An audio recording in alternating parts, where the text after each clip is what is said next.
Ok, que Dios les bendiga, hermanos. Una vez más, bienvenido a la casa del Señor. Gracias por estar en este lugar, por tomarse el tiempo.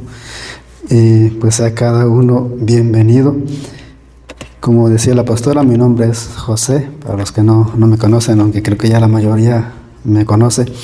Y tenemos poco tiempo, así que vamos a comenzar con el mensaje, con la enseñanza de hoy. Abra su Biblia, hermanos, en Evangelio según San Mateo, para ir entrando rápido al mensaje. Evangelio según San Mateo, como les había dicho la otra vez, ahí tienen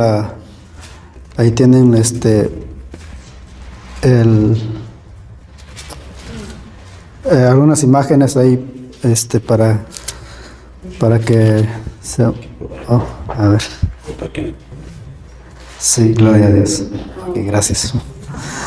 Sí, creo que me acomodo mejor así.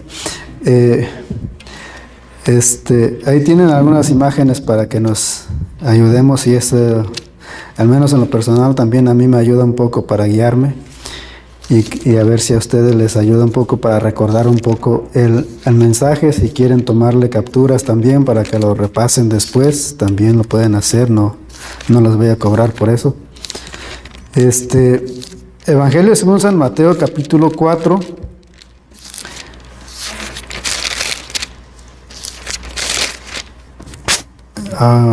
Capítulo 4, del verso 18 al verso 22.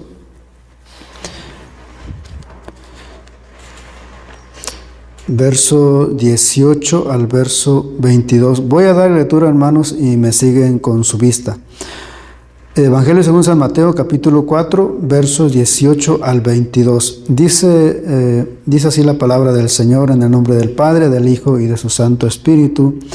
Andando Jesús junto al mar de Galilea, vio a dos hermanos, Simón, llamado Pedro, y Andrés, su hermano, que echaban la red en el mar, porque eran pescadores, y les dijo: venid en pos de mí, y os haré pescadores de hombres. Ellos entonces, dejando al instante las redes, le siguieron. Pasando de allí, vio a otros dos hermanos, Jacobo, hijo de Zebedeo, y Juan, su hermano, en la barca con Zebedeo, su padre, que remendaban sus redes, y los llamó. Y ellos, dejando al instante la barca y a su padre, le siguieron.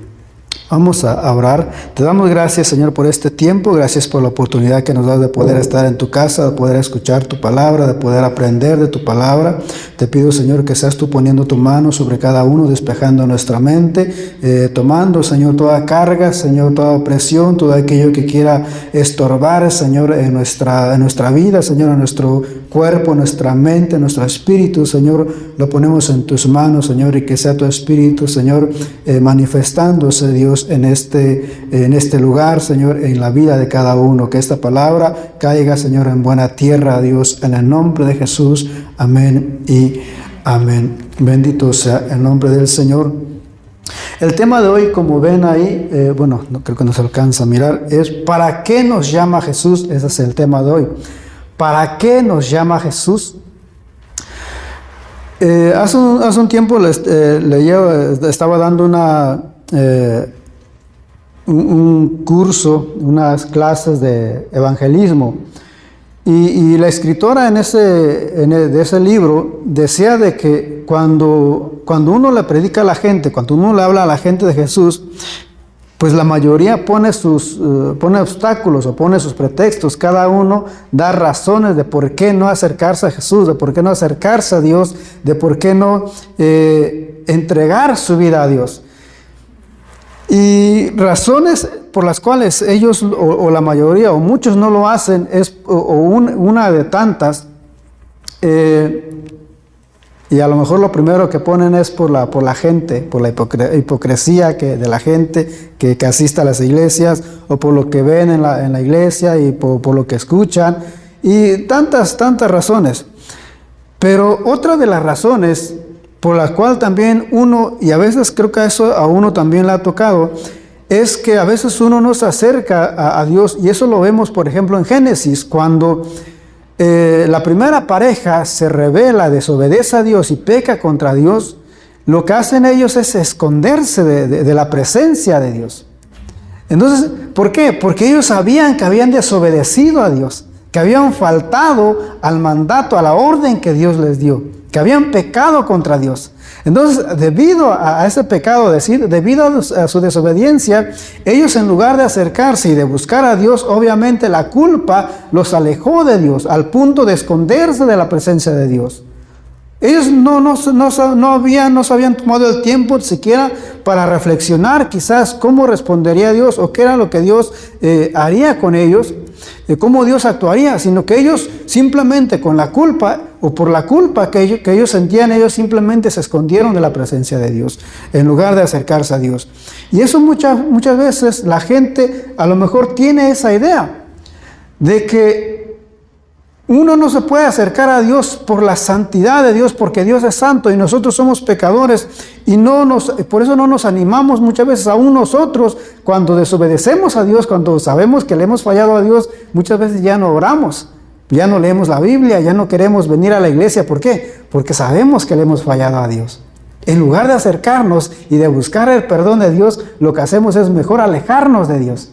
Y esa es una de las razones por las cuales mucha gente allá afuera no se acerca a Dios. Porque piensan de que Dios también va a castigarnos, Dios va a disciplinarnos. Entonces hay ese miedo hacia Dios, no el temor, sino el miedo a Dios del castigo. Y esa es una de las razones por las cuales la gente muchas veces no se acerca a Dios. Pero cuando vamos, y es una mala idea que uno tiene de Dios, porque uno no conoce a Dios. Pero cuando vamos a la Biblia y buscamos y entendemos y conocemos un poco a Dios, cómo Dios actúa cuando nosotros fallamos, o qué es lo que Dios quiere de nosotros, qué es lo que Dios nos pide, ahí vemos otra cosa. Sabemos de que hay ese extremo de los dos lados. Hay ese extremo de que dice, bueno, Dios es un Dios castigador, es un Dios de ira, y mejor no me acerco y mejor no quiero nada con Dios, no me involucro para no recibir ese castigo. Pero está el otro lado que dice, no, es que Dios perdona todo y uno puede hacer todo porque Dios es amor y Dios nos ama a todos. Y están esos extremos. Pero cuando vamos a la Biblia, sabemos de que la Biblia dice que sí es cierto que Dios es fuego consumidor, que Dios es amor, pero dice que también es fuego consumidor. Cuando vemos a la Biblia, simplemente vemos de que Dios es justo. No solamente es amoroso, sino que es justo por encima de cuando castiga, cuando disciplina, lo hace con amor, pero con justicia. Entonces ahí podemos conocer cómo el actuar de Dios, por qué Dios actúa de cierta manera. Entonces, cuando seguimos viendo, y esto estaba pensando sobre esto porque esto lo prediqué ya en la iglesia, y este sería como una segunda parte, porque tiene que ver un poco con el discipulado también. ¿Para qué nos llama? Por eso la pregunta, ¿para qué nos llama Jesús? ¿Qué es lo que quiere Jesús de nosotros? ¿Por qué la insistencia de Dios a que vengamos a Él, a que nos acercamos a Él? ¿Qué es lo que quiere Dios de nosotros? ¿Nos está llamando para castigarnos, para disciplinarnos? ¿Nos está llamando para abrazarnos? ¿Qué es lo que quiere Dios de nosotros? Y es lo que vamos a ver en algunas cosas que Dios quiere para nosotros. El por qué Dios nos llama, para qué Jesús nos llama, qué es lo que Él quiere de nosotros. Una de las primeras razones, como les decía, es que Dios nos llama para darnos descanso. Ya vemos de que Dios no nos está llamando para castigarnos. Es cierto que Dios, dice la Biblia, de que Dios al hijo que ama disciplina. Pero dice, cuando vamos a la Biblia, vemos de que lo que Dios quiere, porque Él nos está llamando, cuando lo que leímos ahí en Mateo, vemos también de que cómo Jesús, después de que él regresa del desierto, donde el Espíritu lo había llevado, Él empieza también su ministerio y empieza a llamar a los discípulos. Y en ese contexto vemos cómo llama a Pedro y a su hermano. Y vemos el mensaje que le da Jesús a estos dos hombres. Simplemente el mensaje fue sígueme. Eso fue todo el mensaje. Muchas veces dicen de que muchas veces nosotros queremos tomar el lugar del Espíritu Santo y queremos obligar a la gente y buscamos la manera, la forma de cómo la gente se acerca a Dios. Pero dice la Biblia de que es el Espíritu el que convence de pecado. Muchas veces, por más que nosotros hagamos y nos esforzamos y nosotros querramos que la gente se salve y acepte a Dios, acepte a Jesús, a lo mejor esa persona no lo va a hacer. Por más que nosotros deseamos y sea el deseo de Dios, quizás esa persona no lo va a hacer, no va a aceptar a Jesús. Pero cuando esa persona o cuando alguien tiene esa disposición, esa sensibilidad al llamado de Dios, como lo vemos en estos discípulos, Jesús solamente les dijo, síganme. Y eso fue todo lo que Jesús hizo. Pero entonces Jesús los llama a ellos, pero en general nos llama a nosotros para darnos descanso. Veamos qué dice en el Evangelio según San Mateo, ahí mismo donde estábamos, en el capítulo 11, versos 28. Capítulo 11 del verso 28. Dice de que Él quiere darnos descanso. Para eso Él nos está llamando.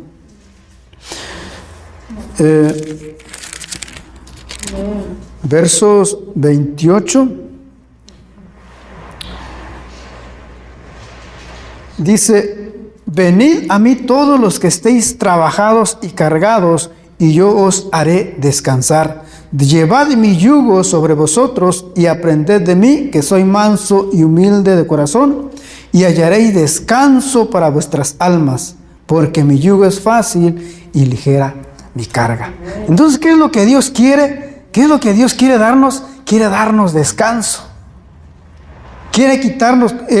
Se dice de que cuando habla acerca del yugo, al menos lo que está mencionando aquí, se refiere creo que sabemos quiénes eran los fariseos, cómo ellos, dice el mismo Jesús les reclama que les ponían cargas que ellos mismos no podían llevar.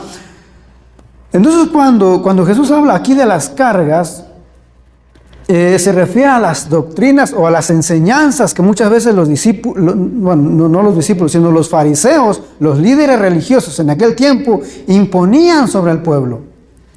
Se refiere a lo que los fariseos, los líderes religiosos en ese momento le imponían al pueblo. Por eso eran cargas que ni ellos mismos, o eran doctrinas, eran mandamientos que ni ellos mismos cumplían, ni ellos mismos obedecían. Por eso Jesús muchas veces los criticó y se iba contra de ellos. ¿Por qué? Porque le imponían cargas. Por eso Jesús dice, vengan a mí todos los que estén cargados y cansados, porque yo los voy a hacer descansar. Mi yugo, dice, es ligero.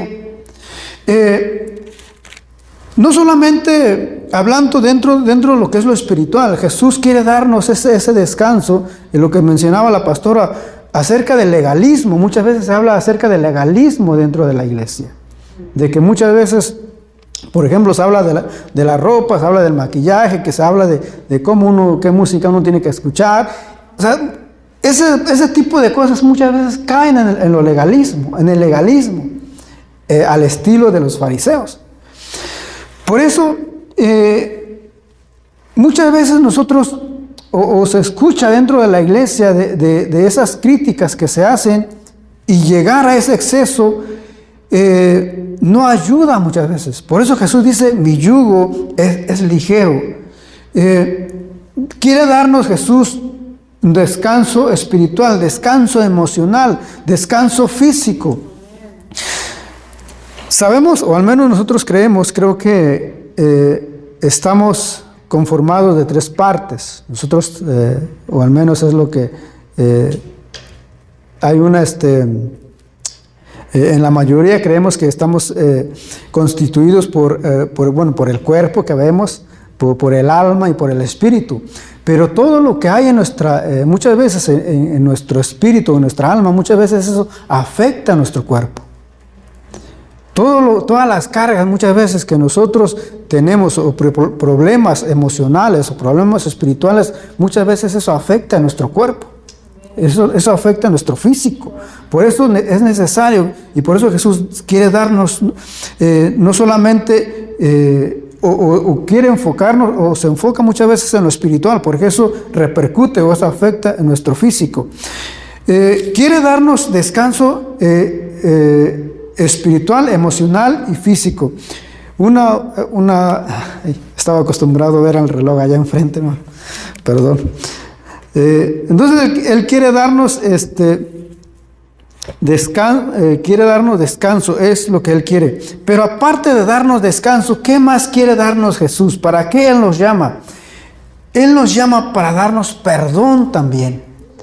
Él quiere darnos perdón. Como les decía, Jesús, dicen de que si no conocemos o si no tenemos a Jesús aquí como juez, mientras nosotros vivimos, si no lo tenemos como abogado aquí, lo vamos a tener como juez allá. Es mejor tenerlo como abogado mientras vivimos, mientras estamos en esta tierra, mientras estamos en este plano, para que Él interceda por nosotros, para que Él nos ayude en este caso, o lo podemos tener como juez, juzgándonos en el día final. Pero nosotros tenemos la oportunidad de tenerlo hoy como abogado, por eso Él quiere darnos el perdón. Vamos a ver qué es lo que dice en Isaías capítulo 1, acerca de lo que Dios quiere darnos. Isaías capítulo 1,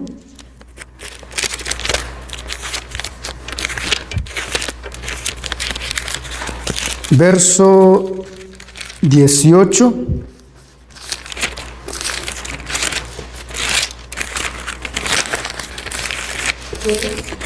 Isaías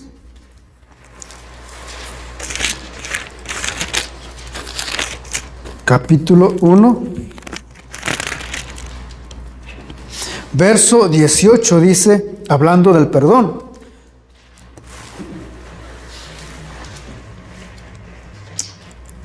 dice, venid luego, dice Jehová, y estemos a cuenta. Si vuestros pecados fueren como la grana, como la nieve serán emblanquecidos. Si fueren rojos como el carmesí, vendrán a ser como blanca lana. Si queréis y oyereis, comeréis el bien de la tierra. Entonces nos está llamando Jesús, nos está llamando Dios, ¿a qué? Para ponernos a cuentas con Él, para darnos ese perdón. No para castigarnos, no para criticarnos, no para juzgarnos, sino para darnos el perdón, para arreglar las cuentas. ¿Qué es lo que hizo con la mujer adúltera? O sea, aquellos líderes, aquellos hombres llevándola, acusándola delante de Jesús, pero Él, ¿qué es lo que Él hace? ¿Qué es lo que Jesús hace? Perdonarla. Y es lo que Él quiere hacer con nosotros. Es lo que Él quiere también darnos a nosotros. Darnos ese perdón. Segunda de Crónicas. Vamos a ver qué nos dice en segundo libro de Crónicas. Capítulo 7. Segundo libro de Crónicas, capítulo 7. Ahí en la imagen está también la cita. Segundo libro de Crónicas, capítulo 7, verso 14, nos dice: si se humillare mi pueblo, sobre el cual mi nombre es invocado, y oraren y buscaren mi rostro, y se convirtieren de sus malos caminos, entonces yo iré desde los cielos, y perdonaré sus pecados, y sanaré su tierra. Hace un tiempo escuchaba a alguien hablando, una de las preguntas que a veces se hace es: ¿por qué Dios no perdona al diablo? ¿Por qué Dios no perdona a Satanás?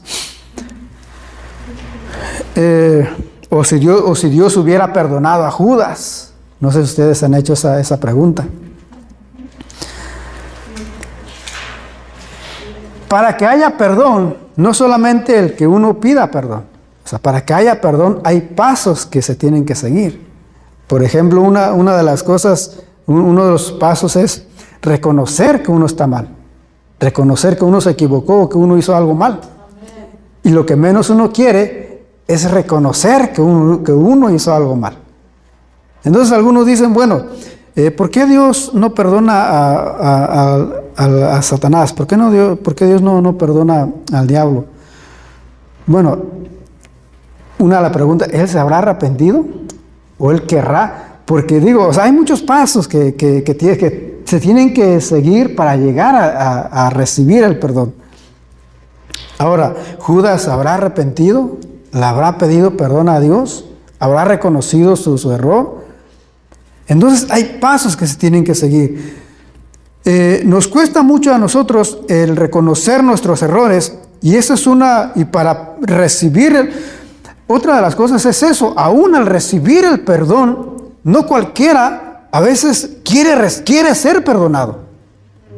Muchas veces nosotros o uno no quiere ser perdonado, porque si yo reconozco mi error y yo digo, no, yo sé que me equivoqué, yo sé que hice mal, entonces yo merezco el castigo.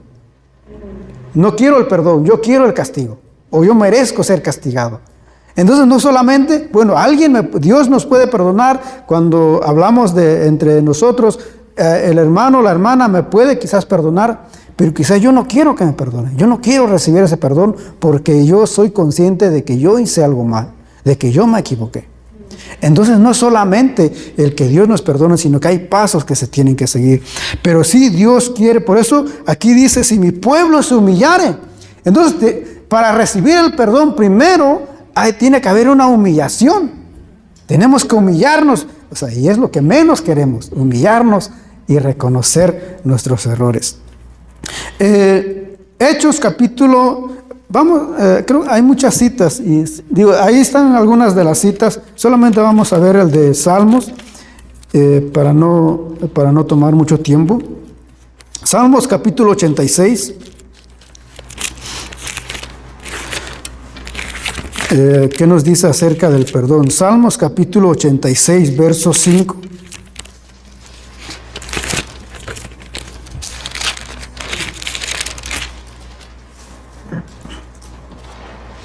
Salmos 86, 5 dice, porque tú, Señor, eres bueno y perdonador, y grande en misericordia para con todos los que te invocan.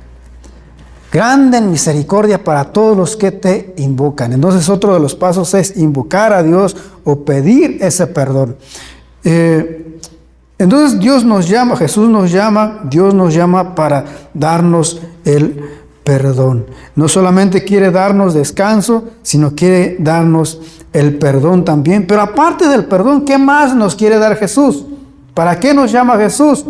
Nos llama para darnos vida también. Él quiere darnos vida. Vamos a ver qué nos dice en Juan. Bueno, esto ya se lo saben de memoria. Evangelio según San Juan, capítulo 3, verso 16. ¿Qué es lo que dice en San Juan, capítulo 3, verso 16? Porque de tal manera amó Dios al mundo que ha dado a su Hijo unigénito, para que todo aquel que en Él crea no se pierda, mas tenga vida eterna. Entonces Jesús, aparte de darnos el descanso y aparte de darnos el perdón, Él quiere darnos la vida eterna. ¿A quiénes? A todos aquellos que creen, a todos aquellos que aceptan el sacrificio. Allí mismo en Juan, en el capítulo 3, el verso 36, a ver qué nos dice en Juan capítulo 3, verso 36. Dice, el que cree en el Hijo tiene vida eterna, pero el que rehúsa creer en el Hijo no verá la vida, sino que la ira de Dios está sobre él. El que cree en el Hijo, dice, tiene vida eterna, pero el que rehúsa no verá la vida, sino que la ira, sino que el juicio de Dios está sobre él. En primera carta, vamos a ver en primera carta del apóstol Juan, en su primera carta, capítulo 5, es acerca de la vida que Él quiere darnos. Primera carta, capítulo 5, verso 13. Dice, estas cosas os he escrito a vosotros que creéis en el nombre del Hijo de Dios, para que sepáis que tenéis vida y para que creáis en el nombre del Hijo de Dios. Dice, para que les escribo esto, para que ustedes sepan que ustedes tienen vida, porque hemos creído en el nombre del Hijo de Dios. Muchas veces nosotros, o a veces se enfoca mucho también en la vida después de la muerte, o la vida después de esta, o en la venida de Jesús, en la vida eterna. Pero Jesús dice de que Él quiere darnos no solamente, Él no nos promete esa vida en un futuro, sino que podemos vivir también esa vida abundante. Dice que Él ha venido para darnos vida y vida en abundancia. Cuando se refiere en abundancia también, muchas veces pensamos que en la abundancia se refiere también a lo económico, a lo material, a lo personal, a todo lo que podemos tener, en las riquezas que podemos tener en este mundo, en esta tierra. Pero cuando habla aquí acerca de la vida abundante, no se refiere tanto en lo material, sino más en lo espiritual, o en lo que está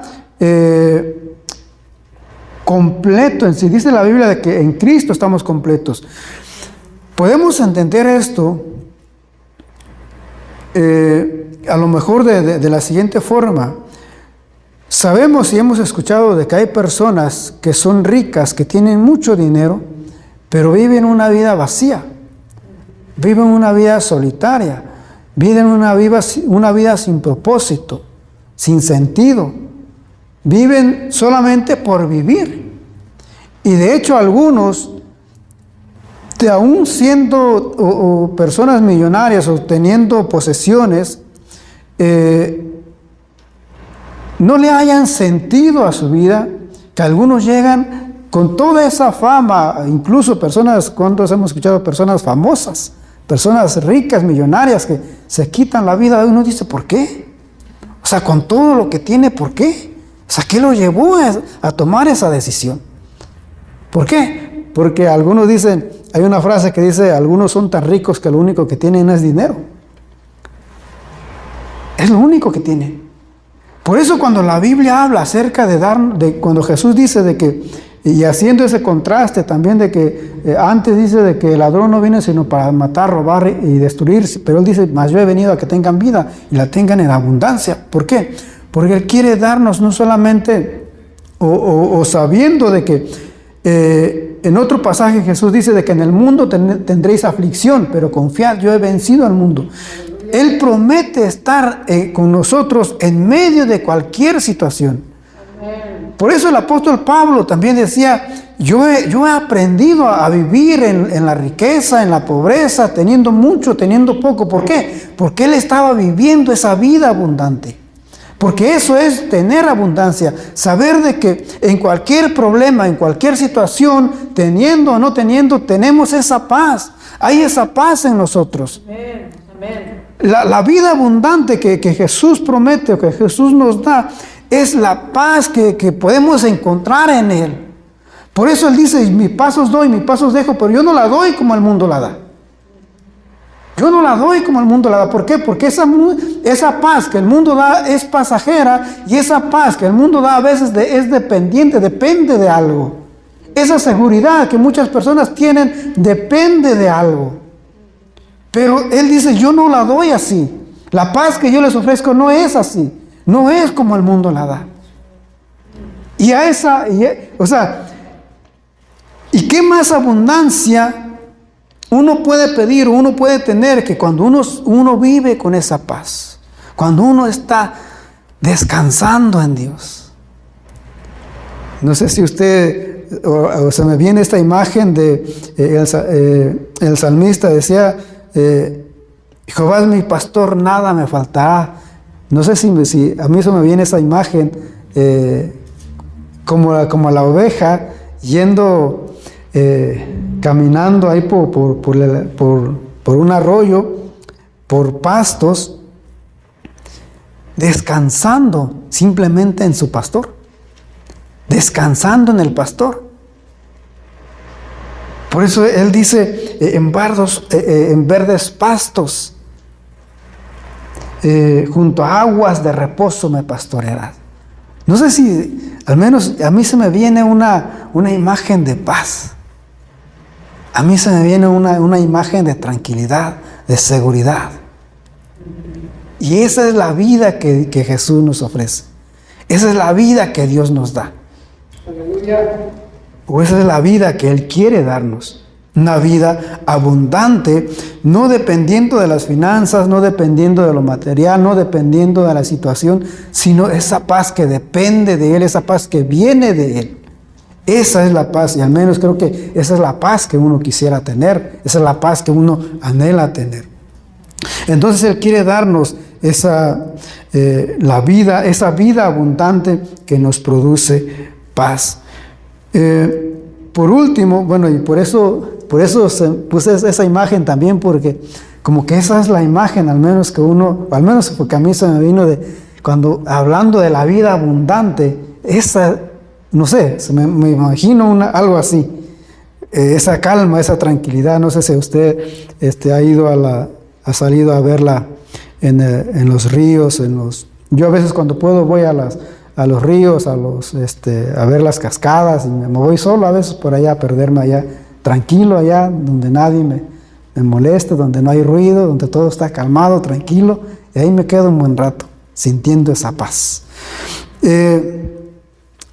Entonces Él quiere, por último, aparte de darnos esa vida abundante, Él no solamente nos llama para eso, sino que Él nos llama también con un propósito. Dice, está escrito de que nadie compra una lámpara para ponerlo debajo de la mesa, sino que lo compra para ponerlo en un lugar alto, por encima, para que alumbre a los que están en su casa. Es lo mismo Dios quiere con nosotros. Él no nos llama también para que estemos sentados, para que aquí todos tranquilos y sintiendo esa paz, no, sino para hacer algo también, para trabajar, para poner nuestros dones o talentos y involucrarnos en su obra. Entonces, una de las cosas que Dios nos llama es también para anunciar, para predicar las buenas nuevas del Evangelio. Ese es uno de los propósitos también por los cuales Dios nos llama, para predicar, para anunciar las buenas nuevas. Vamos a ver qué es lo que dice en Mateo capítulo 28, Evangelio según San Mateo capítulo 28.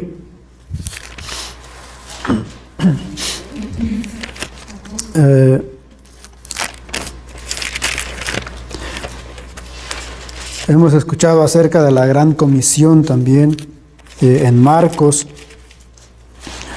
cuando Jesús estaba por regresar al Padre. Él deja este mandato a los discípulos. En Mateo capítulo 28, versos 19 y 20, vamos a...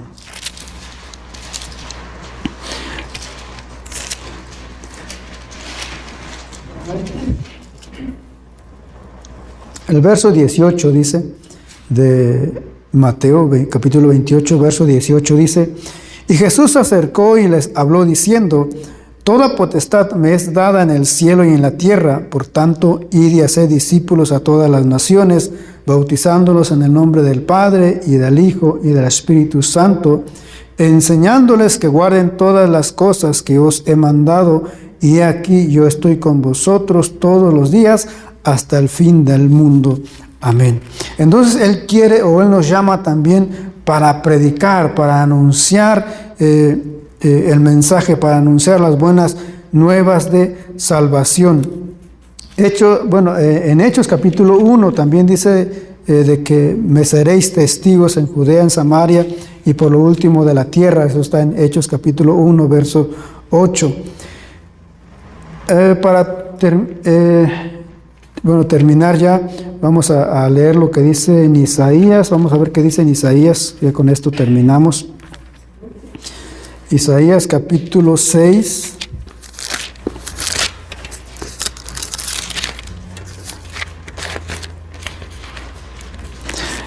Isaías capítulo 6, verso Ok.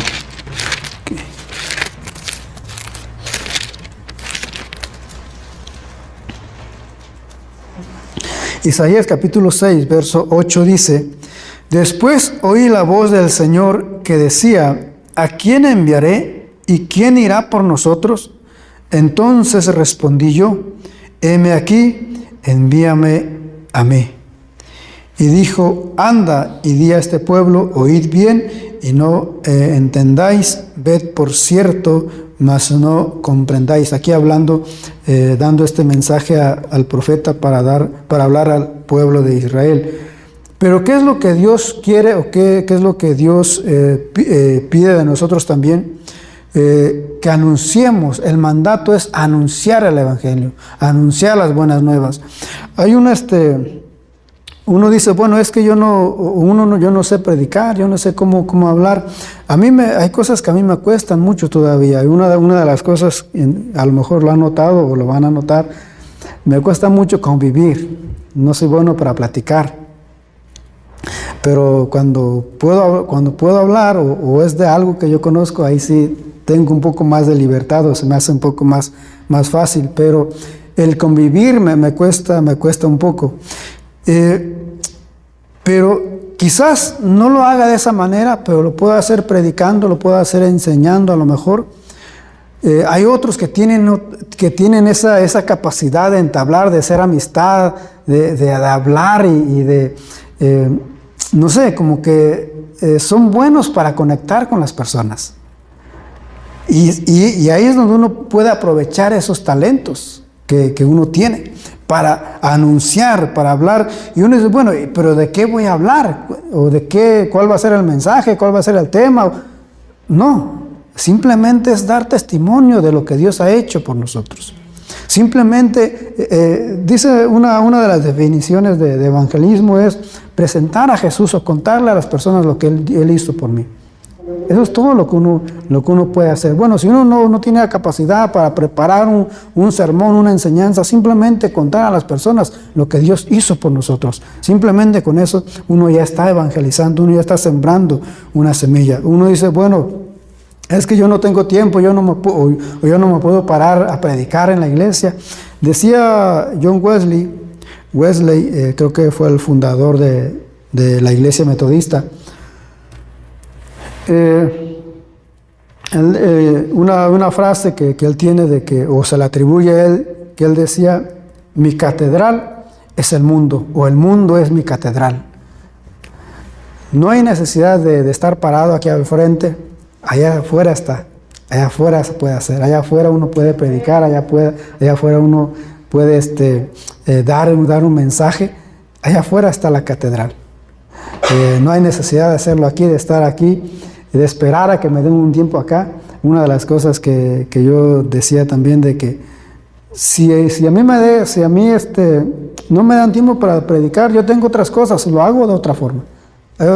No solamente lo hago aquí, sino que tengo un canal de YouTube, lo puedo hacer de otras formas, lo puedo hacer. O sea, no es necesario de que, si a mí no me dan el tiempo aquí, yo lo puedo hacer de otras formas. ¿Por qué? Porque es algo que a veces a mí me gusta hacer. Y es algo que quiero hacer, y digo, y si no me dan tiempo aquí o donde sea, yo lo puedo hacer de otra manera.